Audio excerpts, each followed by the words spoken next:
Good morning. Please stand, join me singing We Sing of Golden Mornings. And before you start, we're going to welcome Paul Grove today, playing some beautiful guitar for us. Yeah, thank you.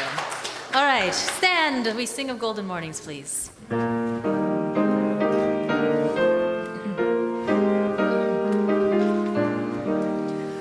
We sing of golden mornings, we sing of sparkling seas, of prairies, valleys, mountains, and stately forest trees.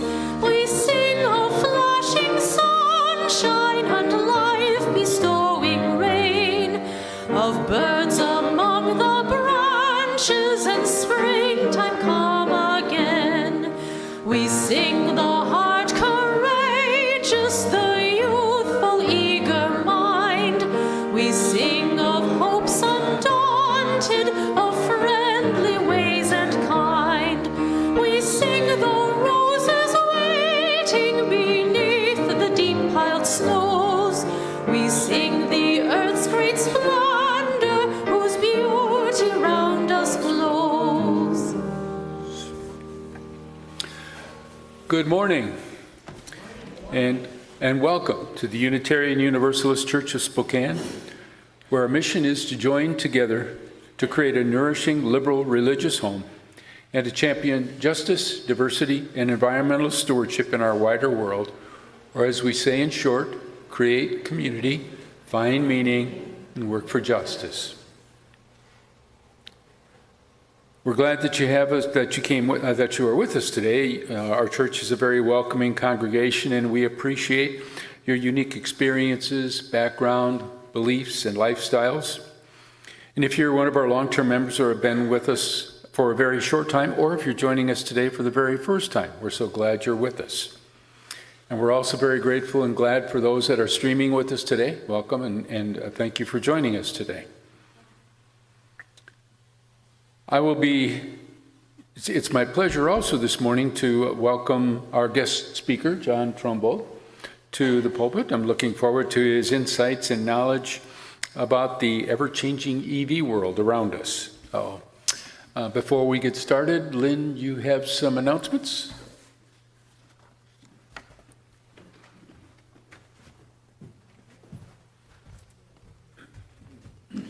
Welcome home. Or in other words, welcome to the beginning of Home Week for our Generosity campaign, where our theme this year has been a nourishing, liberal, religious home. So an update for the week, we are currently at a level of $237,150 in total pledges for the promise to make those pledges in the next fiscal year, and 104 pledging units have responded. This week, we'll be reaching out to people who have ongoing pledges with us, but have not yet made a promise for the upcoming year. A huge thank you to all of those of you who have responded to the call to pledge.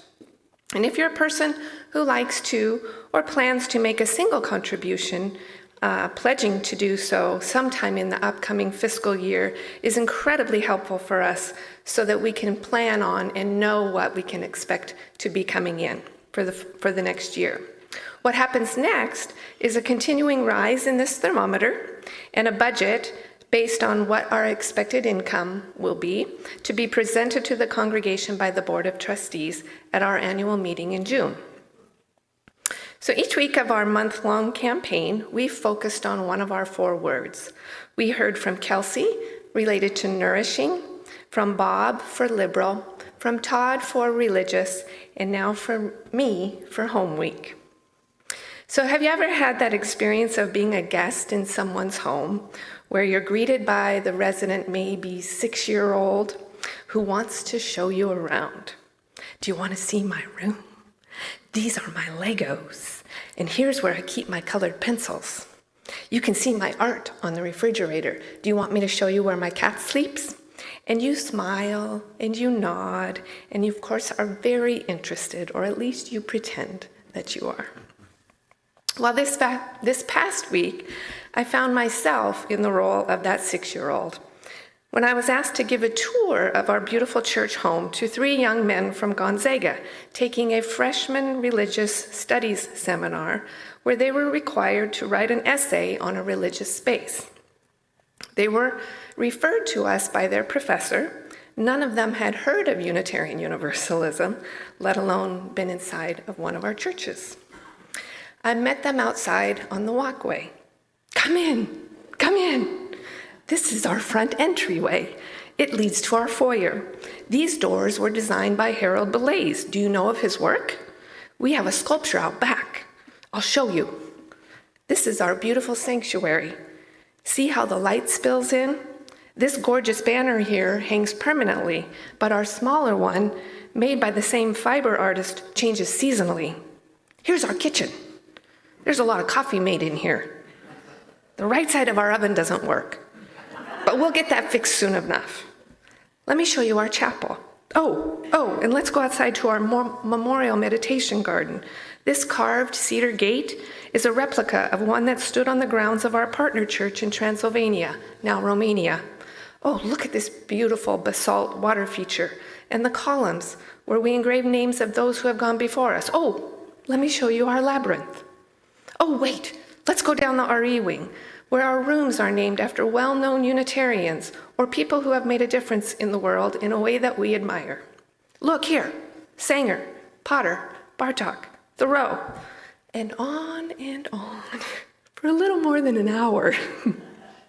They were lovely, obliging, smiling, nodding, asking me questions, even taking a few notes, I'm assuming for the essay they needed to write.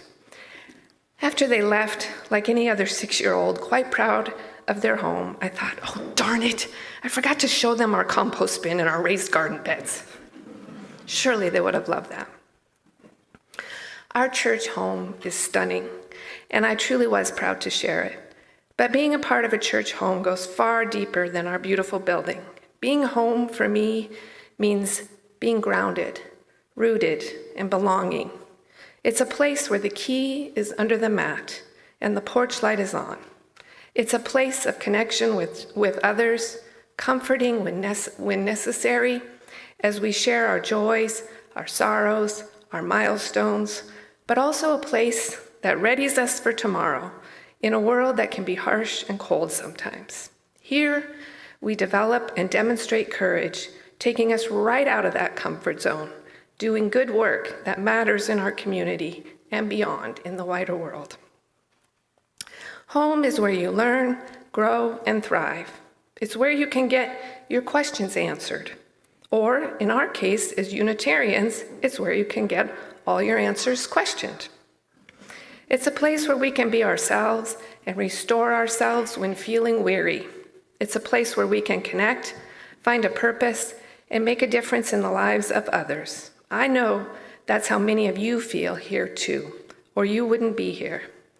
And if you live too far away or are unable to actually come into this space, please know that the metaphorical porch light is on, and the metaphorical key is under the mat, and that no matter where you are or where you live, you're not alone out there. You belong here too.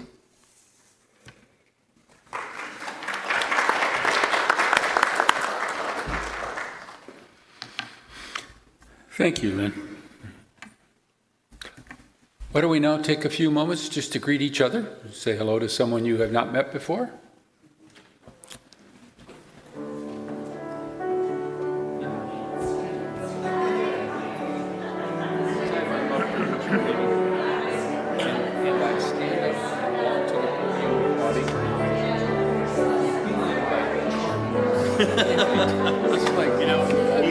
He's so shameful it spreads to all of us. I feel the shame, don't we? Yes. Hello there. Hi. Nice to meet you. I'm John. Great. Sure. I listen to you.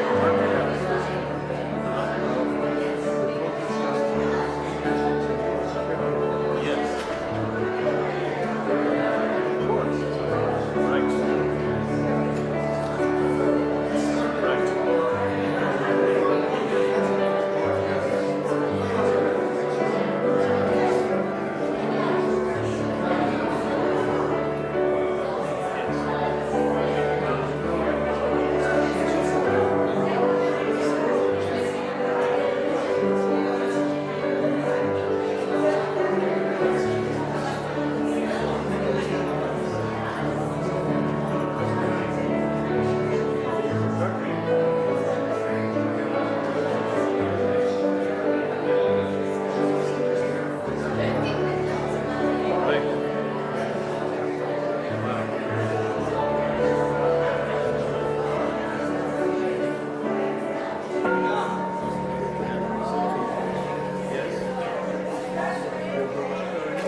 Yeah.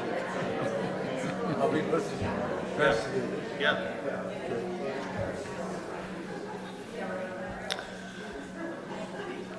Thank you. We'll have more time to greet one another and share our stories during social hour after the service, which always includes coffee, sourdough bread, cookies, we'll enjoy. So we now turn from our informal greeting of one another to formally begin our service by lighting our chalice, the symbol of Unitarian Universalism, the symbol of our unity and solidarity, of our openness and inclusion, of our community and individual uniqueness. May this small flame be our offering of warmth to those who are cold and alone, and a light to those in darkness. May it be a flame that ignites justice in our world and a beacon of hope to those in need. And may it reflect at least a spark of truth wherever truth has been lost and cast a healthy shadow of doubt where it has been found. My opening reflection today is from Rachel Carson, author of Silent Spring. And I'll repeat it because it took me several readings to make sure that I captured the meaning of it. So, only within the moment of time represented by the present century has one species, man, acquired significant power to alter the nature of his world. Only within the moment of time represented by the present century has one species, man, acquired significant power to alter the nature of his world.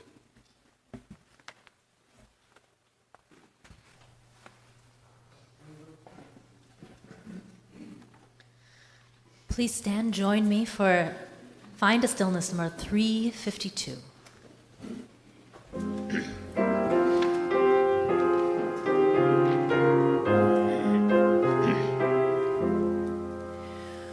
Find a stillness, hold a stillness, let the stillness carry me.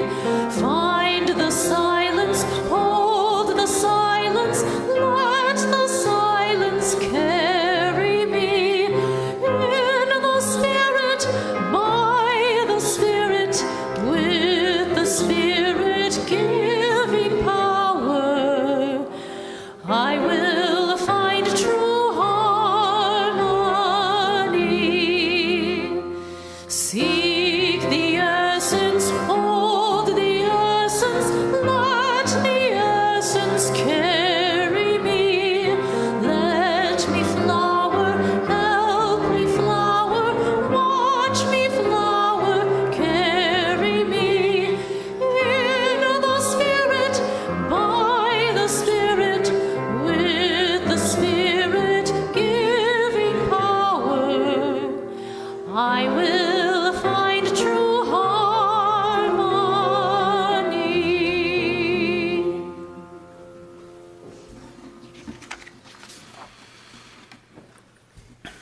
We will now kindle our candles of care.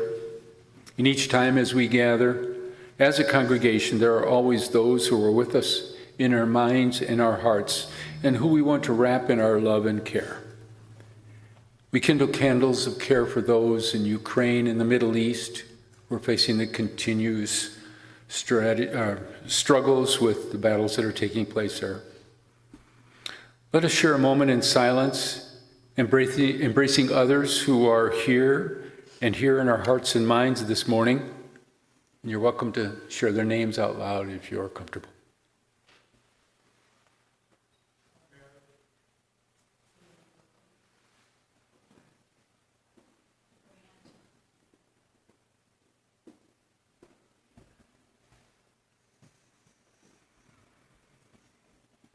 Those named aloud,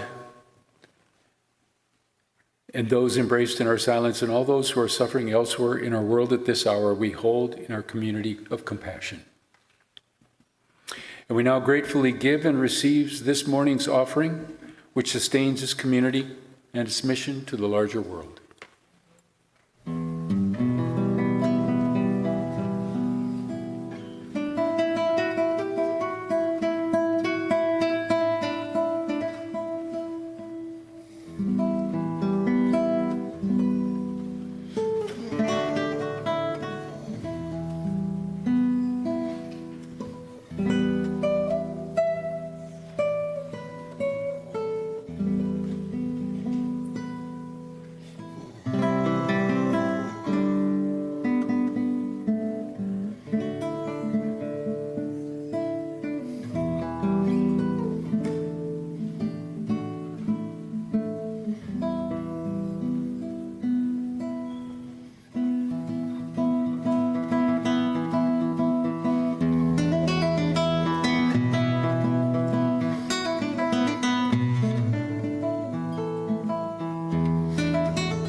Thank you for the beautiful music, Paul. And I'm here to tell the story for all ages, I see. Just one kid, very close here. So after my story, we'll have the drawing, and somebody will help us to find the winner for the honey. But as you know, the generosity campaign continues. But instead of I couldn't find anything about generosity. Actually, I found a story about greed, the opposite to generosity.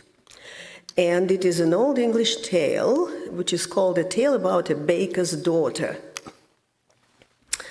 Once upon a time, there lived a baker with a nickname Thin-Lipped. Strange. Because he never gave away as much as a crumb of bread. His daughter was even worse. Not only she was mean, she often insulted the poor. One day, an old woman looking like a beggar with a walking stick, remember the walking stick, entered the baker's shop. The woman asked if the baker's daughter could spare her a little bit of dough. Why should I?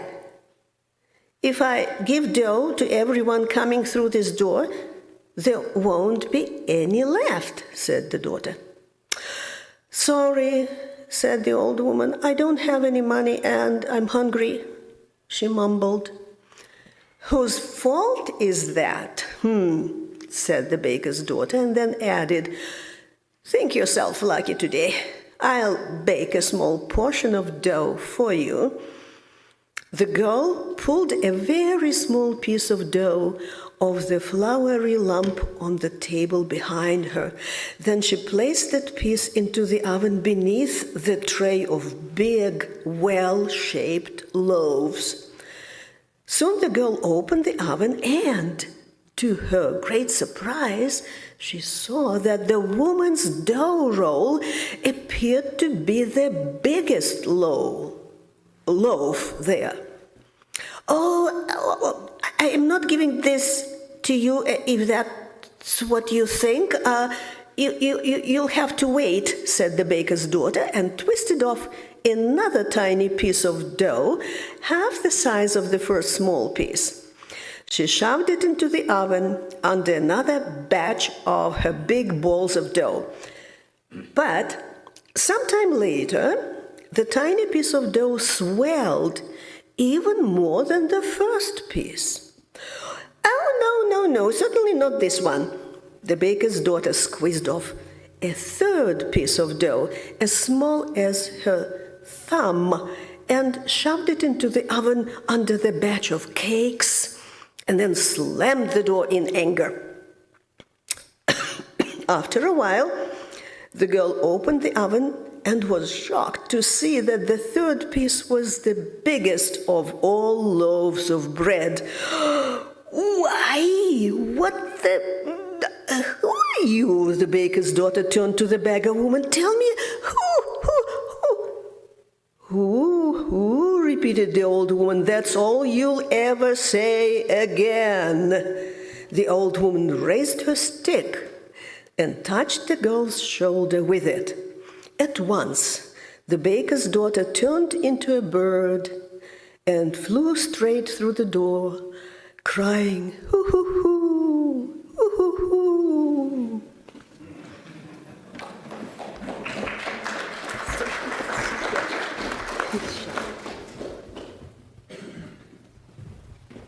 Okay, this is our last drawing for a beautiful jar of honey from Tate's Honey Farm, right here.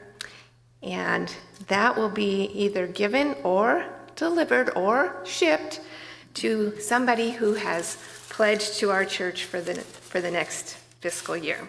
All your names are in here. This is Jude. He's going to do our drawing.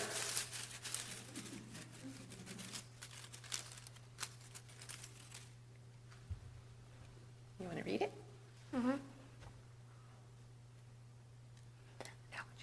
LJ and Theo. Otto. From Cheney, Washington. We won't have to ship it too far. So you finally have to ship it? Yeah. You finally have to ship it. Thank you. Thank you. As we move into a time of meditation, find a comfortable position. Put your feet on the floor if you wish. Close your eyes. Breathe softly. And just listen. Hear the wind gently blowing through the budding leaves. Hear the soft buzzing of bees as they flit from flower to flower.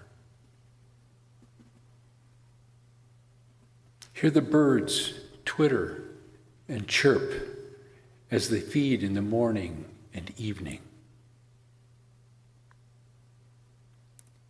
Hear the patter of raindrops on your umbrella during your daily walk. Hear your heartbeat.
Thank you very much, Paul. That was beautiful.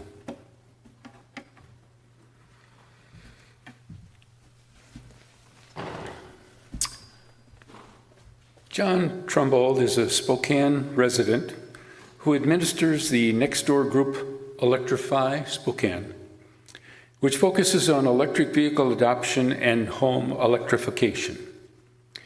These interests arise from a recognition of climate change and the need for ordinary people to take action in ways that will, in total, affect the consumer markets driving the necessary energy transitions. He's influenced by Saul Griffith's book, Electrify Everything, and such organizations as Rewiring America. John has served as a professor of English at North Idaho College for 16 years. He earned a Ph.D. in English at Columbia University after graduating from the University of Washington and Reed College.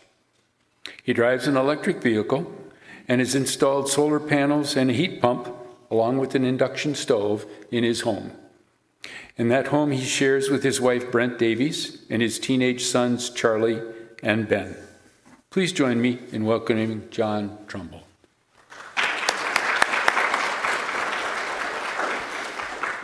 Thank you very much for having me here today. I'm going to make this as direct and brief as possible. Unfortunately, I find that I created a longer presentation than I have time for today, so I'm learning as I'm going about that.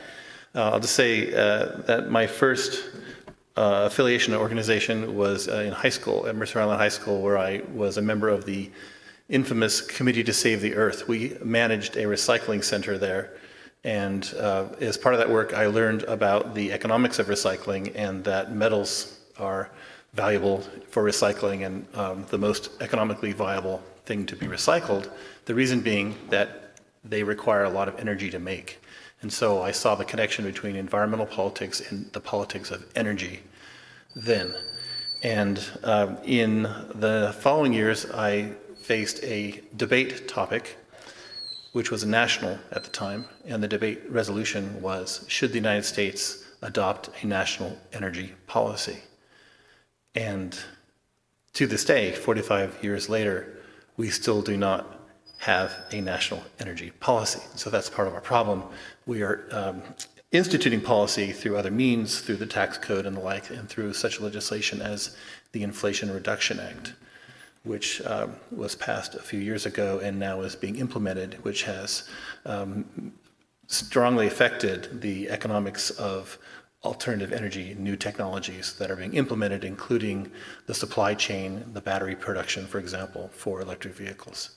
So let me turn to my presentation, and please interrupt if you would like, if you have a question prompted by any slide. I'm not beholden to these slides, and I'm happy to simply discuss the topic independently of them, but there are some useful visual aids here. So again, Electrify Spokane is the Nextdoor group, which I started because I noticed that Nextdoor is where people discuss electricians and HVAC installers and contractors, and that was the audience I wanted to meet, because I think there's a big gap between those who are pushing the energy transition, which we sorely need because of global warming, and the ground level where contractors do their work. So it's a place for discussion and for dealing with some of the complications of the energy transition at the household level. Next. Oh, I should also mention that the electric bus there at the start is an important part of Spokane. We have electric buses available to us, and obviously electric buses are more efficient and more environmentally sound than any car because of the number of people who can be transported by a bus. Next. This is an advertisement from 1912, which reminds us of the good old days when, for a moment, there were more electric vehicles in New York City than internal combustion engine vehicles. This is in 1912. So prior to World War I, there were more electric vehicles in New York than internal combustion engine vehicles. There were charging stations on the streets of New York with, supplying energy to lead-acid batteries. So this advertisement notes that a wife is very happy when she receives the gift of an electric car. It's from the Electrical Vehicle Association of America. Next. Yes. Thank you for reminding me. The past is a good lesson to us because in Spokane, the electric trolleys and the electric train, the interurban between Spokane and Coeur d'Alene, were in service and were powered by local hydro. Think of the lack of emissions from such a system and the ability to transport large numbers of people without traffic jams, and what an amazing model that is for this area as we consider the possible future of transportation. So more to be said about that. This is a reminder that all of these details of the energy transition are wonderful fodder for people with obsessive compulsive disorder and those of us who drink too much coffee sometimes in the morning. Next. This is an important book by Michael Mann. It's his most recent book. He's written a number of them. It is Our Fragile Moment. We lost the first word in the title of the book, unfortunately, when I cut that off. How lessons from Earth's past can help us survive the climate crisis. He is a climate scientist. He is the author of the classic hockey puck graph, which shows us rising levels of greenhouse gases, specifically carbon dioxide. Next. Here is the hockey stick graph, which shows us how our industrialization of the world using fossil fuels has contributed to greenhouse gas emissions in the atmosphere, which of course is evidence of which comes from ice cores, usually, and from other sources that show us the percentage of the atmosphere that is made up of greenhouse gas emissions. Next. Here's the longer version of the same graph, which shows us the last 2,000 years. So in a short time, in thinking about that Rachel Carson quotation, we have had a monumental impact on the Earth in this particular respect, in addition to other effects. Next.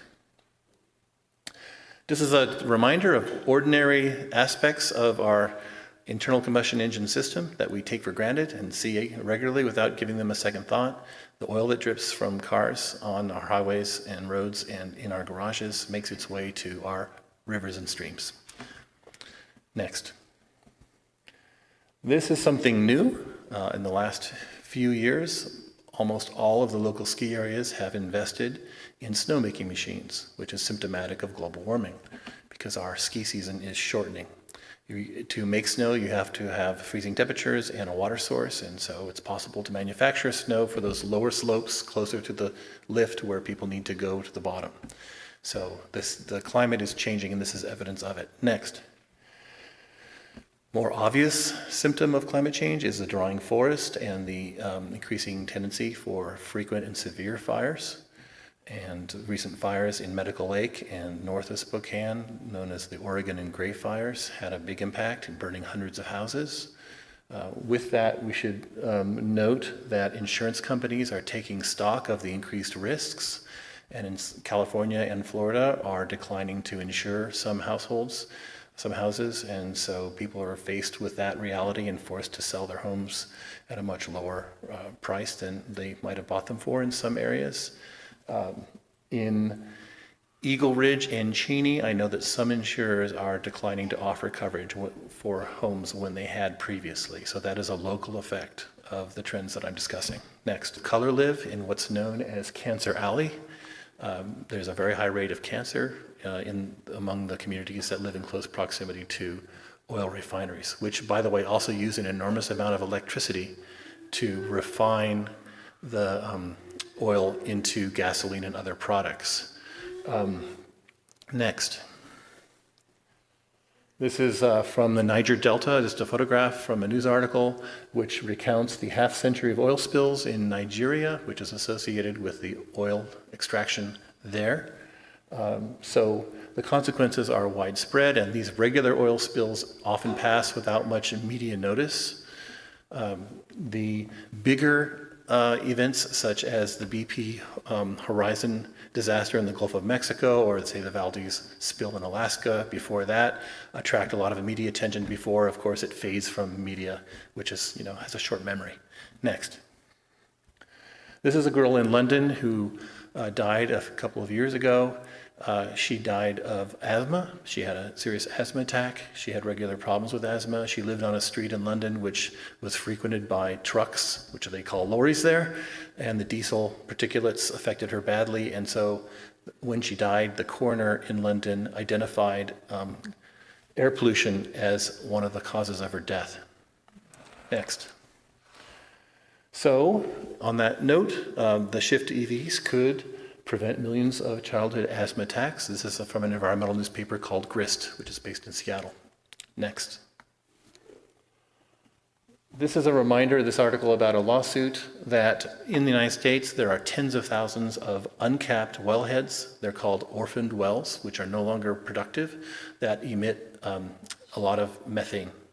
And this methane, like natural gas itself, which is mostly made up of methane, has a significant effect on the climate because methane is 80 times more potent as a greenhouse gas than carbon dioxide. So we'll turn to natural gas in a moment. Next.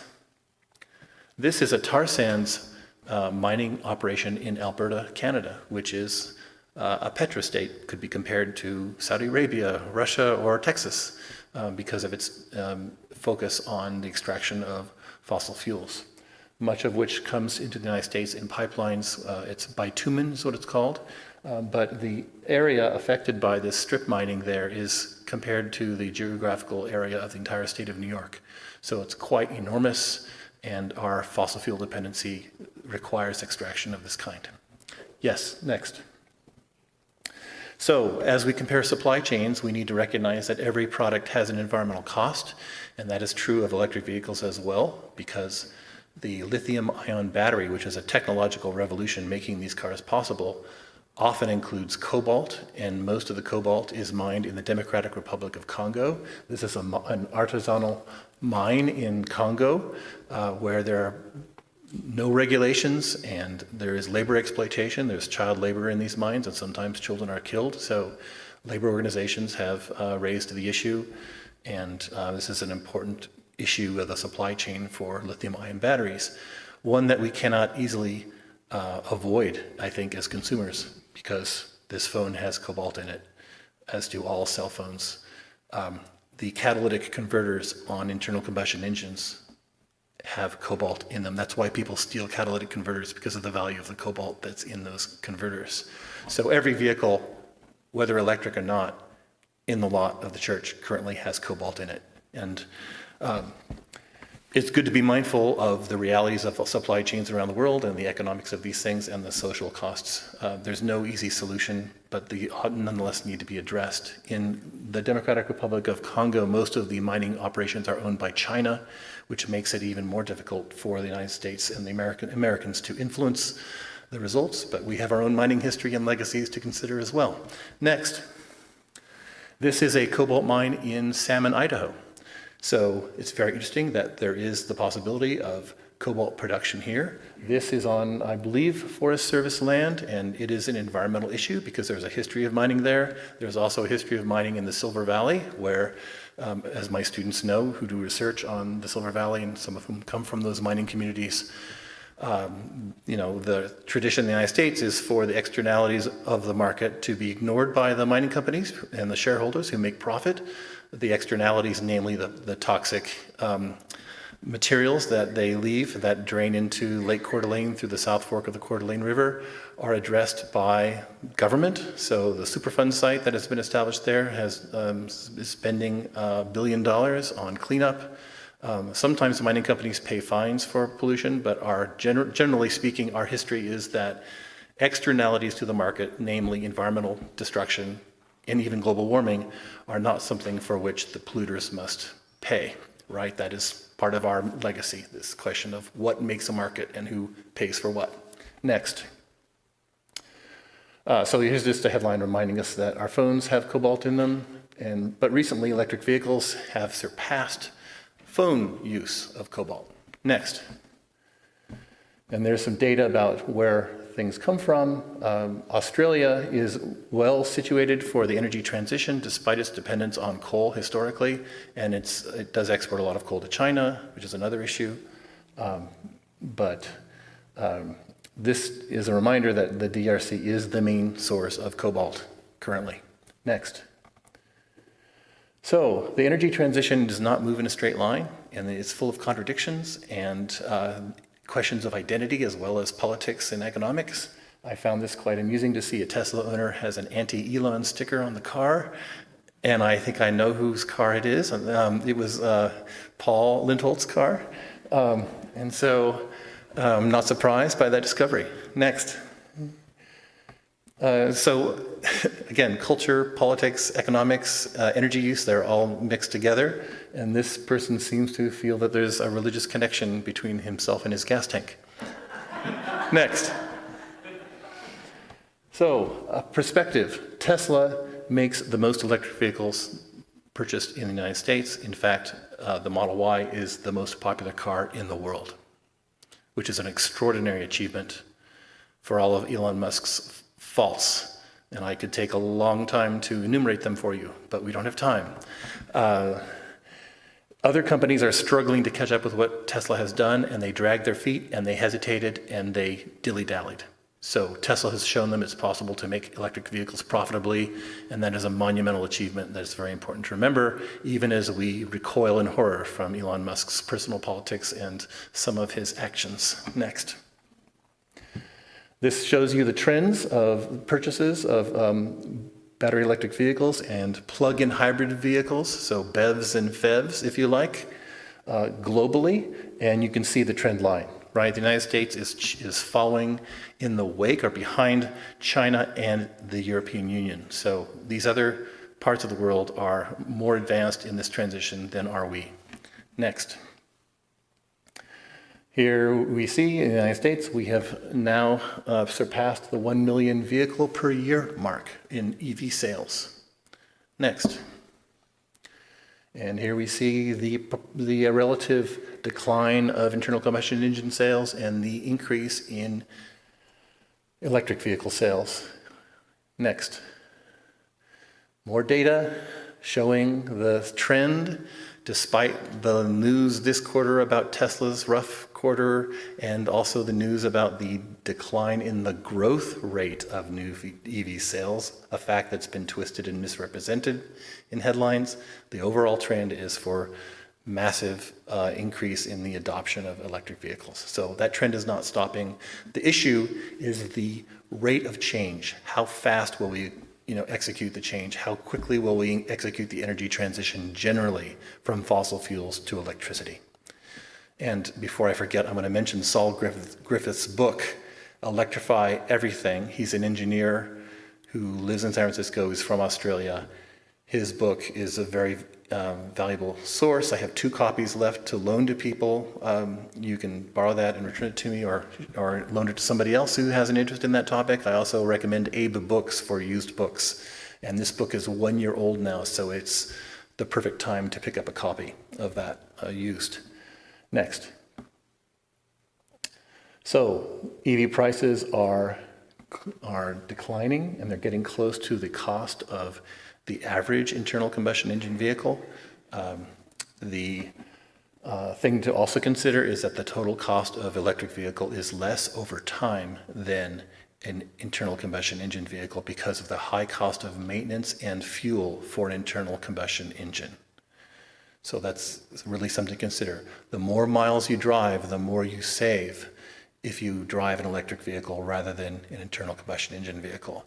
A rule of thumb is to keep your old internal combustion engine vehicle as long as you can, and when it's near the end of its life, then buy an electric vehicle. I've never before in my life bought a new car.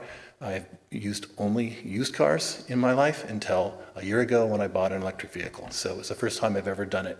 And it was after our minivan with 242,000 miles was ready to pass. So it went as a donation to the public radio station. Next. What? What did you end up buying? I bought a Rivian R1S, which is probably a little more expensive for us than would be appropriate, but I rationalize it in many ways, and I'm pretty good at it. You can ask my wife, she's sitting there. Next. It's not a truck, no, it's an SUV, yes. It seats 7. I haul soccer players and skiers in it. It's been great going to 49 degrees north where I'm a ski team coach. Anyway, so yeah, I have much to say about winter conditions, electric vehicles, which might be a question in your minds. Next.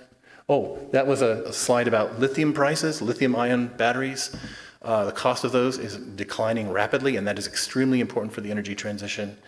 And it's showing utilities, for example, that it's more valuable for them objectively, if they're inclined to be objective, to buy utility-grade batteries rather than build new gas plants. So we have variable energy sources that are intermittent.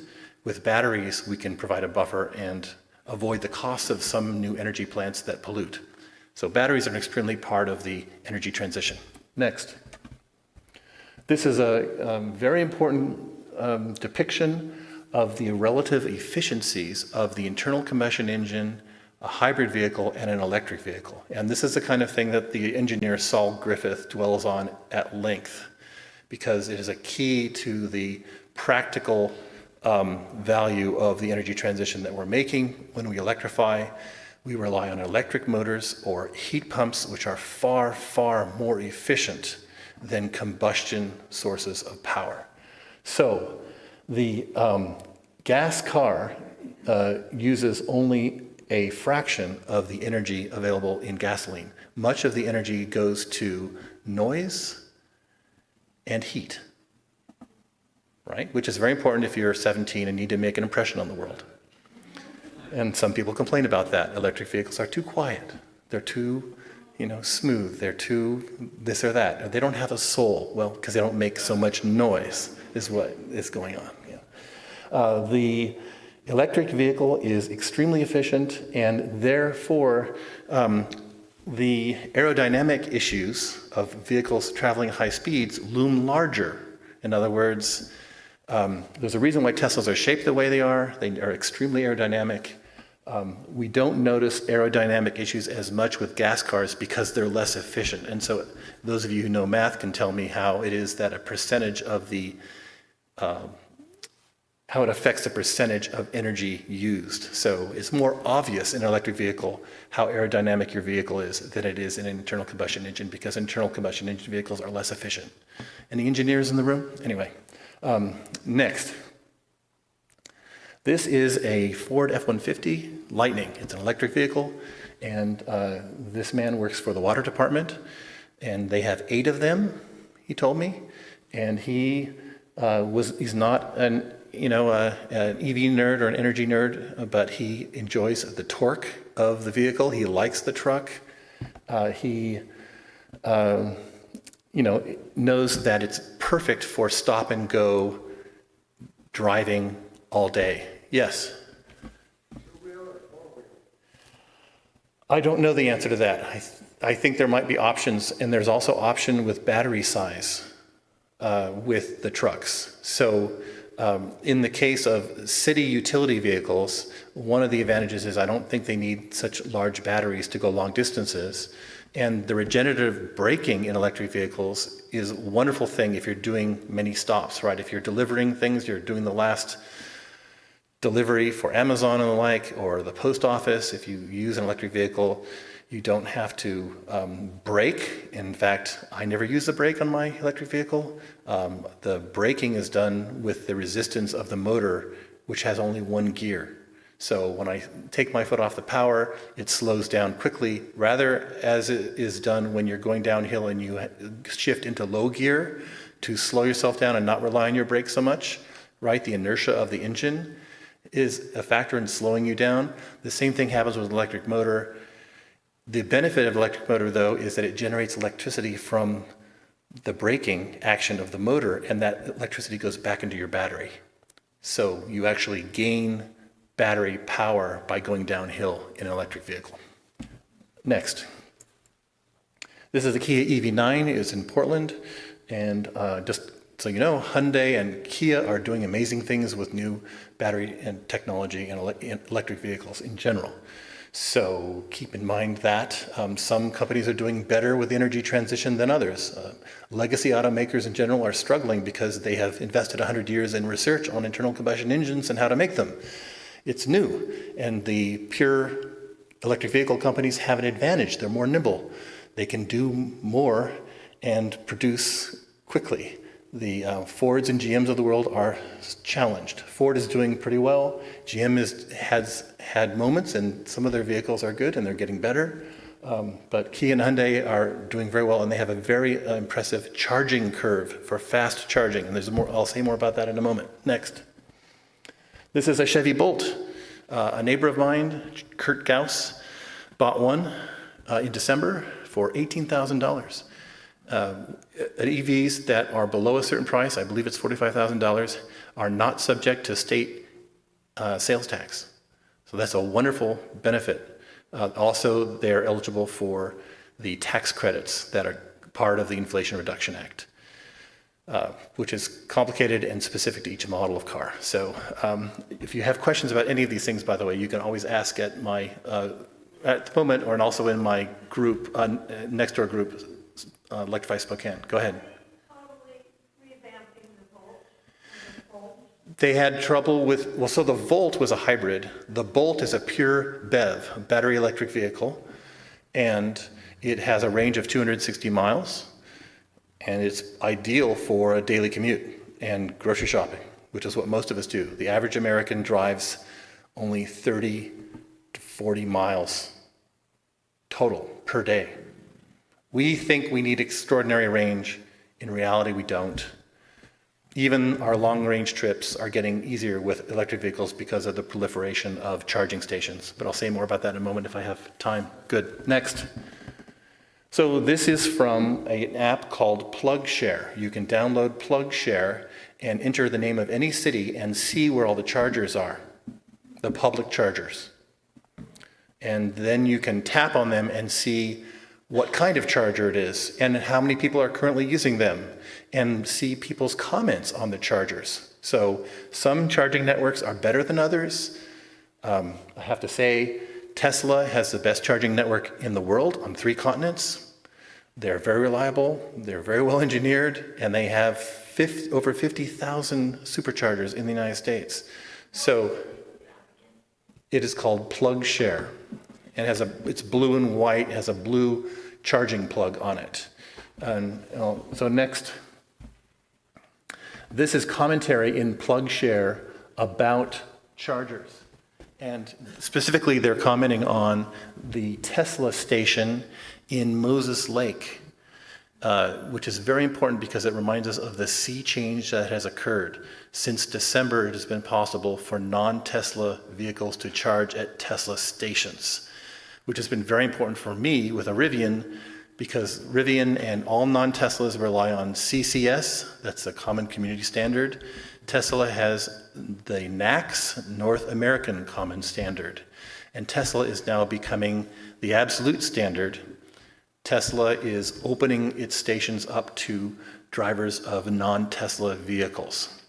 So one by one, all of the other auto manufacturers have made agreements with Tesla, except Lucid, because the CEO doesn't get along with Elon, and that hasn't happened yet. So this is a discussion of the Tesla station at Moses Lake among people who are not necessarily Tesla owners. And the Moses Lake charging station there, Tesla supercharger station, at the George supercharger station, and in Boardman, Oregon, at the supercharger station, there is something called the Magic Dock. If you're a non-Tesla person, you tap on that on your app, and you hold the button down, you push up, and an adapter comes off on the cable, so that if you have a CCS charging port like I do, you plug in and you can use the Tesla charging. So I've used all 3 of those supercharger stations using the Tesla charging system on a non-Tesla vehicle. Yes? Yes. Right, you have a CCS which also functions as a J1772. So when you look at PlugShare at hotels, you want to see how many J1772 chargers they have. Yes? My question is, can I now go to a Tesla charger, or has Hyundai worked out the agreement? Hyundai has an agreement, they're in line, it's happening. I think that, like me, you're going to be waiting for an adapter to come in the mail, right? And so once I have this adapter, then I'll be able to use any Tesla cable, like even level 2 charging at a hotel, and charge with it. And that's a sea change for us because Tesla's charging system has been exclusive to Tesla. And now those of us who don't have Teslas will be able to charge with all Tesla chargers of any level, any capacity, once we have the adapter that comes to us. So the adapter will come. In the meantime, the only way to do it is to use the magic dock, it's called, at certain Tesla supercharger stations. Our local ones are Boardman, Oregon, Moses Lake, and George. Next. So just basic information about charging. You can charge in many different ways, and our country is electrified and has been even in rural areas since the 1930s because of the Rural Electrification Act.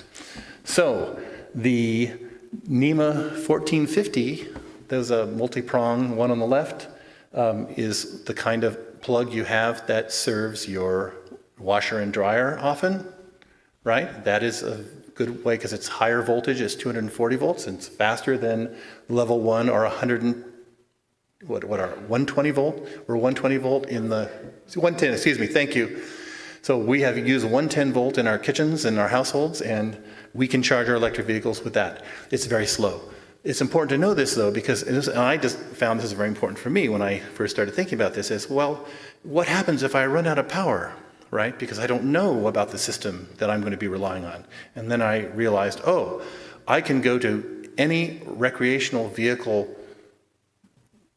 what do you call them, location, campsite, and plug in. So in a crisis, I could rent a spot at an RV campground and plug in. Because everywhere in the United States, generally speaking, we have electricity. That's valuable to know. Yes? How much does it cost you to charge your car? Oh, well, that's a really good question. It's not simple to answer. We are generally charged 8 cents, 10 cents, and 12 cents by Avista, depending on our usage for electricity, right? And so I estimate that the cost of powering my vehicle with electricity is 5 times less than the cost of using gasoline in the similar sized vehicle. So there's a lot of savings in the fuel that powers the vehicle, especially if you drive many miles. And that's why you can see the Postal Service should already have electric vehicles. Yes? Range seems to have been a problem for a lot of people. Could you talk a little about the future with solid-state batteries coming out? Okay, well, solid-state batteries have been announced, especially by Toyota, for a decade. And they're always saying that it's a couple of years away. And so I'm happy to hear that good news repeatedly. I look forward to it, really. But I also am very practical in light of the immediate needs and the pressure of global warming on us, right? We need to decarbonize quickly. And so I think we need to express a preference for what is at hand. And so hydrogen vehicles are not there yet, right? And they don't compete economically with electric vehicles. Lithium-ion batteries are what we have available, and that's what works well. Solar and wind are less expensive than other sources of energy now. That, by default, should be what we build. But there's bureaucratic opposition and vested interests to consider. Yes? Just a quick question. Yeah. You do have solar power at home. Yes. Have you ever tried to figure out what Well, you're talking about complicated math now. Yes, my power for my car is free some days, especially in the middle of the day. I love charging. I love plugging in my car. And I even have the ability with a Tesla Powerwall system to see the amount of energy coming into my solar panels.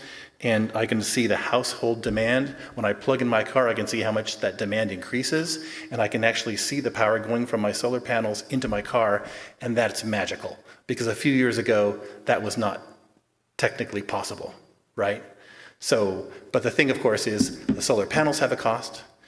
More than in Australia, where they're 25% of the cost that we pay. So Australia is doing very well with its sunshine and its low-cost panels from China.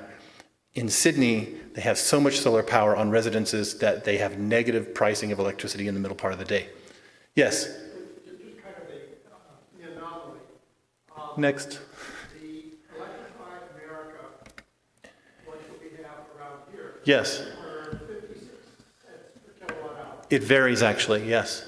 Yes, and on this, because I keep all this track of the spreadsheet, this is 12 cents including the city tax. 8, 10, or 12. I like to use 10 because it's easier math. I use 12 because I know what it is. Yes. So it's, if I'm on the road, it's 5 times more expensive for the electricity, and I compare that with gas prices Yes. from 25 miles per gallon to 55 miles per gallon. And there's a point at which it's less gas when I'm driving long distance because I'm using Electrify America. It's more complicated, and I would say that using electricity for long distance travel is the same or a little less than the cost of gas. Probably with our current gas price today, it still beats it financially. But most of our miles are local miles, right? So how often do we go on long trips? We imagine we go on more long trips than we actually do, I think. We also imagine that our bladders can last a lot longer than they actually do when we're on the road. So we actually need more time. Yes? John, I just heard from somebody streaming. If somebody asks a question, could you please repeat the question? Oh, thank you for reminding me to do that. Yes. Good. So this is a depiction of 3 chargers at Ritzville. And so there is a Tesla charging station, there is an EVgo charger at a gas station, and then the Electrify America charging station there, which I use and all non-Tesla drivers use. And that's one where I often stop. Next. So these are proposed future charging stations. The point is we're going to see more of them. We have a lot more than we did in the past. And I think that once we have chargers every 50 miles, there'll be a lot less concern about range.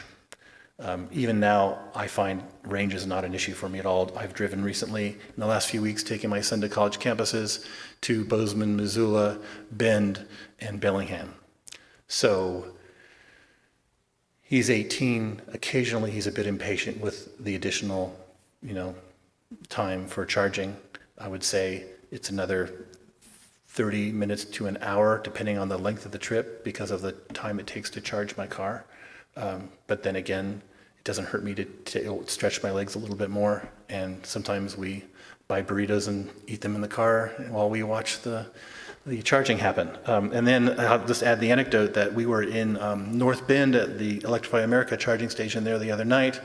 And I saw a woman trying to charge at an EVgo charger, and she was having difficulty with her Nissan Leaf. So I went over to help her, and we were talking about it, and finally we decided that she should give up on that network and that app and use the Electrify America network and app, which she had to download. So she parked her car next to mine. We kept chatting, and it turned out that she was a professor of music at Western Washington University and a jazz violinist, and that she was also a college advisor. And my son and I were, of course, in the throes of deciding which college he should attend. So she said, well, let me talk to him. And so then we retrieved my 18-year-old who was wandering around the parking lot. He began a little conference session with her, and she said that I should go away for a while. So I did, and I went for a little walk. Anyway, I would say that, early adopters, EV adopters are an interesting group of people, and I don't regret any of the time I've spent at charging stations. So just as a social note. Yes, next.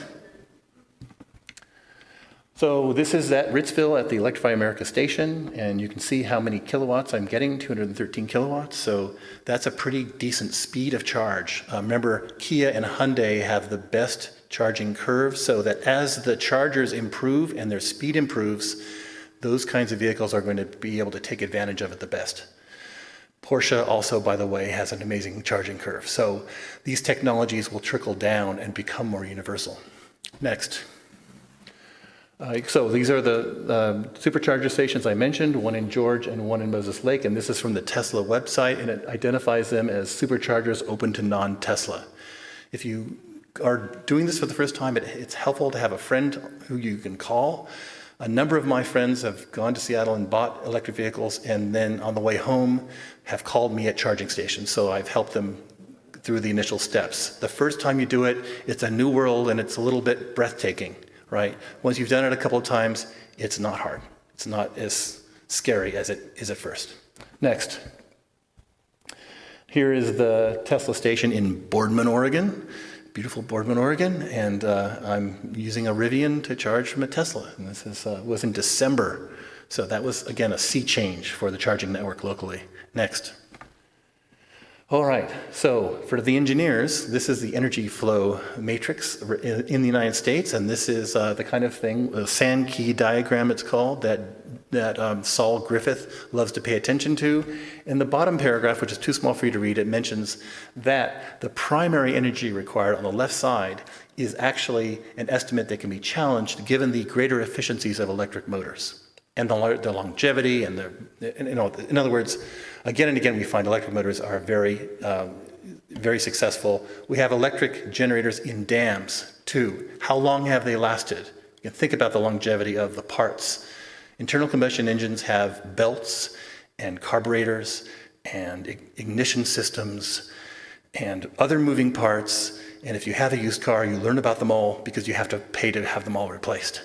And frankly, the American Dealership Association is well aware of the amount of profit they make from repairing and maintaining cars. And so don't look to them for objective review of the value of electric cars compared to internal combustion engines. In fact, that's also a reality of our political system at the moment.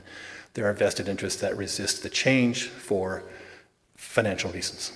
But for the consumer point of view, electric vehicles are better. I would say that you tend to wear out tires more, especially if you like to show off your torque and how fast you can go from 0 to 60 with teenagers in the car.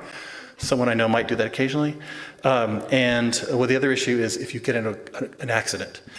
Teslas and Rivians are made of aluminum, and they require an aluminum certified auto body person to work on them. So if you have a crash, that is an issue financially because that can be an expense. But generally speaking, EVs are far more economical in the long run than internal combustion engines. And the same is true of when you consider the effect on the environment. There is embedded carbon in any product, and an EV has a little bit more embedded carbon in it on average with our current energy system than an internal combustion engine car. So if you buy a new one of each type and you put them in a museum, you could say the internal combustion engine vehicle is better for the environment than an EV. But once you begin driving, after a couple thousand miles, the EV is superior because it doesn't have the emissions, right? And then over the lifetime of the vehicle, it's an enormous difference. There is a variable, and that is the grid, and how much of the local grid is carbon-free. In our area, this is a question that comes naturally. Obviously, once you have an EV and you start thinking about those energy sources, in our area, 60% of the power from a Vista, the electric power, is hydropower. 30 to 35% is natural gas, which is, emitting, greenhouse gases, to be sure, because methane is 80 times more potent than carbon dioxide as a greenhouse gas. And 10% comes from the Colstrip coal plant in Montana. And its days are numbered, thankfully, and that's another interesting, complicated story. It's going to be replaced by wind turbines, which are going to use the same infrastructure, the same electrical transmission lines as has gone to the coal power plant, which is brilliant, right? That's the kind of transition we need to make. In addition to that, we can look forward to people transferring their skills from the fossil fuel industry to clean energy. So an example is geothermal drilling. Enhanced geothermal, which is going to boom soon, I hope, will use drillers from the fossil fuel industry because all of their fracking skills can be put to work for geothermal power, right? Using the more benign elements of fracking because it doesn't have to be done quite the same way as it's done to get natural gas in the Permian Basin in Texas. Next. Inflation is an issue, and fossil fuel prices play a significant role, but it's excluded from the usual economist calculations. They exclude fuel and food costs from the consumer price index for inflation. Why? Well, because they're more volatile and they throw off the trends and data lines a little bit. But objectively, we should include these factors in assessing inflation and its effects on consumers. So when we make the shift from fossil fuels, we can expect less volatility in consumer prices in general. And of course, the supply of wind and sun is unending. Once we have the infrastructure built, we have the power, and it's more predictable than the volatile fossil fuels that we get from around the world. Next. Okay, so this is a European Union data showing us the decline of coal and gas and the rise of clean energy. And they're about to meet, right? It's quite extraordinary. So Portugal, Scotland, Britain, Britain last May, a year ago, the United Kingdom had a few days where 60% of their electricity was provided by solar and wind. It's quite amazing. Offshore wind in Scotland is impressive. So if you need good news to look forward to a better future, which we often do these days, look up those kinds of things in the Manchester Guardian and elsewhere, and I find that kind of thing encouraging. Yes? I just got back from visiting my daughter in Scotland. She keeps the temperature at her house at about 63. I was freezing. Yes. Because she got a $600 electric. Wow, yes. So the question is about electricity prices in Scotland and how cold it is in the houses, because electricity costs a lot. Much of the electricity is still produced by natural gas in Britain, and so the invasion of Ukraine had a big effect on them and their energy costs.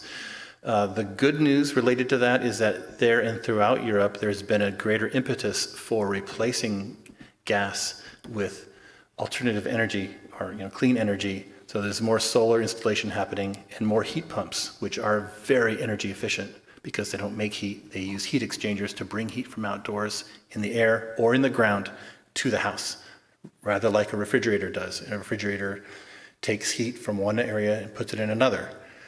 Air conditioners that are also double as heat pumps can cool or heat a house. And increasingly we'll be putting heat pumps in our houses, as the Inflation Reduction Act helps us to produce more of those, and contractors learn more. And of course, in Electrify Spokane, the part of the quest is finding the contractors who know a lot about this and installation of heat pumps and home electrification so that we can put their name in lights. Next. So this is a graph showing you the energy transition in the world. Next. So New York Times information. Different countries, and you can see the top is solar and wind. So coal and oil are in the decline, and solar and wind are on the increase. And the very fact that around the world it costs less now to produce solar and wind than it does to produce energy from oil and gas plants is extraordinarily important. Yes, next. So just to put things in perspective, in 10 years, U.S. rooftop solar has grown 10x, 10 times. Next. Okay, I love this. This is a Nextdoor discussion, and it is a discussion of the fact that electric rates have gone up. So that is often disturbing to people who post on Nextdoor. And so they're upset about the rise in electric rates, and they're not happy with the Vista. But because many of us in America don't know enough about our systems, they're having an argument about how to define a Vista. And one person complained that it was socialism, and socialism was to blame for a Vista's high electric prices. And then others said, no, it's capitalism. Capitalism is to blame for a Vista's higher electricity prices. And I thought that was wonderful as someone who teaches, just very interesting moment when they didn't know which system to use to identify what we have. And what we have is regulated monopolies that are regulated by state utility districts. And in Washington State, that is the Washington State Transportation and Utility Commission with commissioners. And none of us can name who those people are. But they have a lot of power and influence on our energy system and how we affect the energy transition. So what I find, and once you begin asking questions about electric vehicles and how we power them, is that there is a lot to know, right? That one thing leads to another, and it's a little bit like that recycling operation with which I started when I was in high school. Next.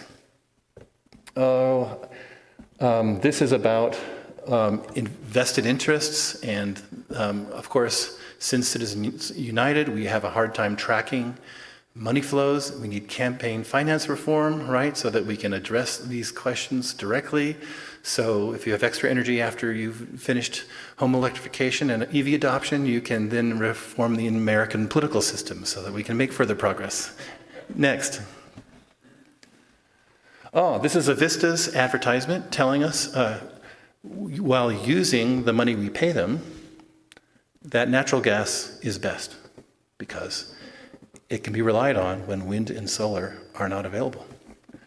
And that they weigh in on these questions while using the money we pay them is very interesting to me, right? And interesting to others throughout the country as the issue becomes clearer. Some of the utilities have worked hard to preserve the future for natural gas use. And that is where much of the debate is currently, whether or not one can prevent installation of natural gas furnaces or whether we should be installing heat pumps and electric systems from the start. So there's a lot more to be said about that. That's a separate lecture. Next. The mysterious partnership to address global emissions in Facebook wants you to know that the U.S. liquid natural gas can bolster European energy security.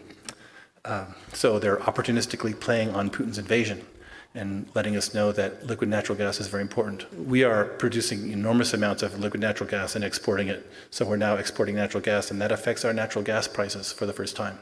Next.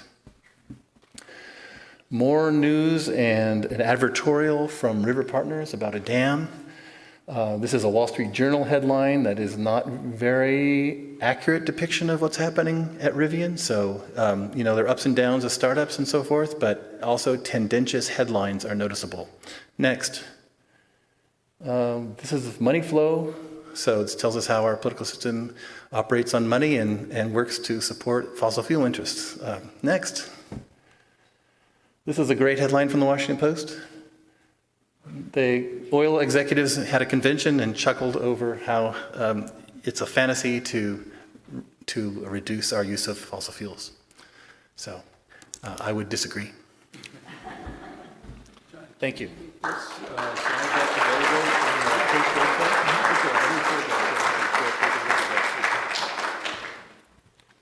So John has said that we can make this slide deck available on the church website. So if you want to go into more detail, we can take a look at them then as well. So, okay. Thank you. Please stand, join me for our last hymn. We will build a land. We'll do the first two verses.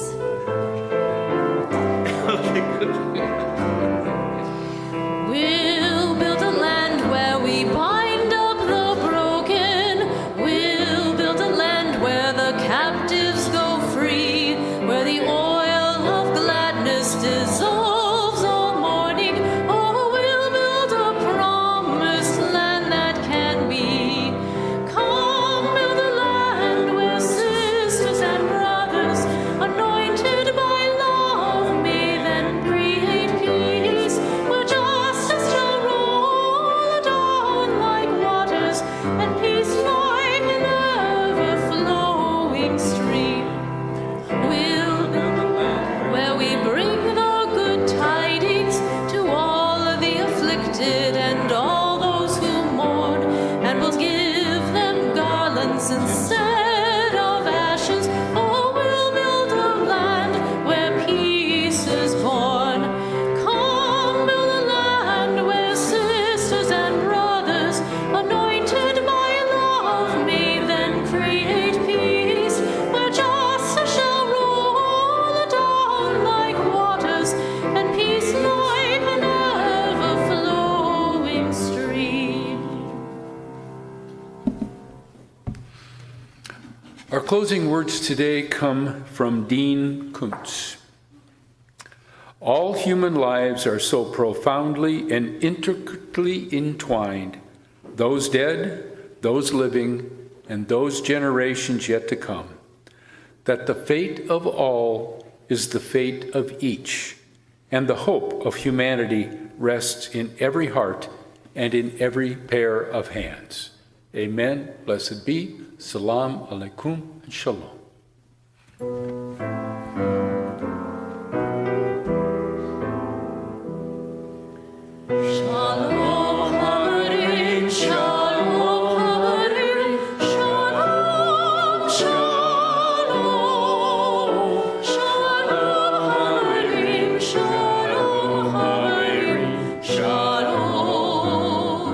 Shalom.